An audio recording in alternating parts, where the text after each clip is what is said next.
জয় মা প্রসন্নময়ী। আজকে ব্লগে রইল অক্ষয় তৃতীয়ার দিন মায়ের শৃঙ্গারের কিছু মুহূর্ত এবং পুজোর কিছু মুহূর্ত।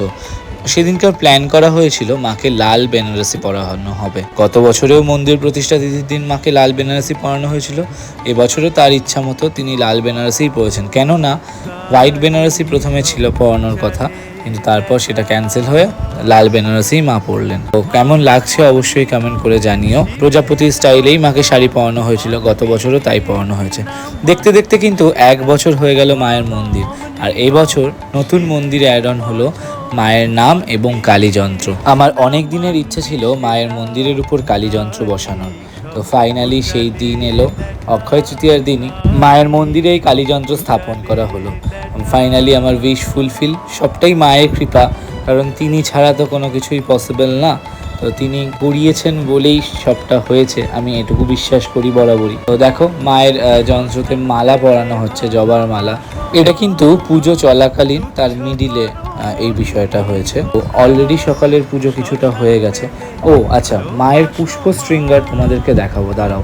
এই হলো আজকে মায়ের পুষ্প শৃঙ্গার। পদ্ম, নীলকণ্ঠ, জবা পরানো হয়েছিল। আরও ইচ্ছে ছিল রজনী পরানোর, কিন্তু রজনীটা সন্ধেবেলা পরানো হবে। সন্ধেবেলাও কিন্তু মায়ের আলাদা শৃঙ্গার হবে। তো কেমন লাগছে অবশ্যই জানিও। আজকে মন্দির প্রতিষ্ঠা তিথি বলে কথা। সব থেকে বড় বিষয় হলো প্রথম বছর মন্দির প্রতিষ্ঠা তিথি, কারণ দেখতে দেখতে 1 বছর হয়ে গেল মায়ের এই মন্দির। আজকে সত্যি এত সুন্দর লাগছিল, আর মাকে লালে তো বরাবরই সুন্দরই লাগে। যাই পরাও না কেন, কালীকে লালে যেন একটা আলাদা শোভা পায়। মা আগের দিন মায়ের জন্য যেই নাকের নথটা কিনেছিলাম, তো এবার সেটা পরানোর পালা। তোমাদেরকে তো দেখিয়েছিলাম কোন নাকের নথটা কিনেছিলাম।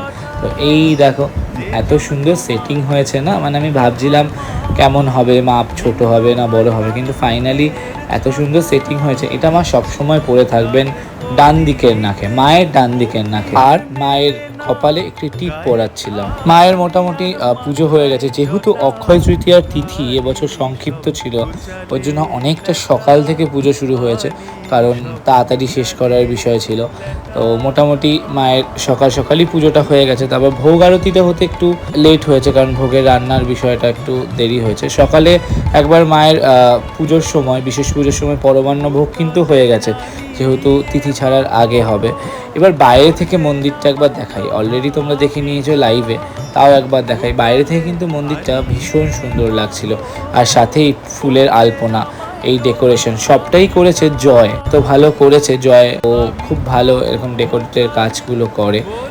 এত সুন্দর, এর আগের দিনও সাজিয়েছে। আর এইদিকে আদ্দামাকে তো দেখলেই কেমন লাগছে বলো মায়ের মন্দিরটা। আজকে হয়তো আরও সাজানোর ইচ্ছে ছিল, কিন্তু পসিবল হয়নি। এটা হলো ভোগ নিবেদনের পর আমি জব করছিলাম, সেটারই একটা ক্লিপ কেউ বোধহয় তুলে রেখেছে। তো সেই ক্লিপটাই ব্লগে মার্চ করলাম। দেখতেই পাচ্ছ এখানে প্রত্যেকের পৃথক পৃথক ভোগ হয়েছে, যেহেতু আজকে মন্দির প্রতিষ্ঠা তিথি। এই হলো 5 জনের। 5 জন কে কে এর আগে বলেছিলাম, ঠাকুর শ্রী রামকৃষ্ণদেব, জগজ্জননী আদ্দামা, যুগল, প্রসন্নময়ী মা সপরিবারে, আর তারপর শিব নারায়ণ সহিত যে স্থানীয় দেবতা আছে তাদের। আর এইদিকে আদ্দামায়ের শৃঙ্গারও কিন্তু আজকে বেশ সুন্দর লাগছিল, বেসিক্যালি শাড়ির রংটা। তো ভোগ হয়ে গেছে, এবার সবাই প্রসাদ পাওয়ার জন্য বসে রয়েছে, কারণ দুপুরে সবাই প্রসাদ পাবে। তো ভোগগুলো তুলে এবার সবাইকে প্রসাদ দেওয়ার পালা। না নিয়ে খেতে বসে গেলে তোমরা? হ্যাঁ কি গো, এই তুই আমার বউ।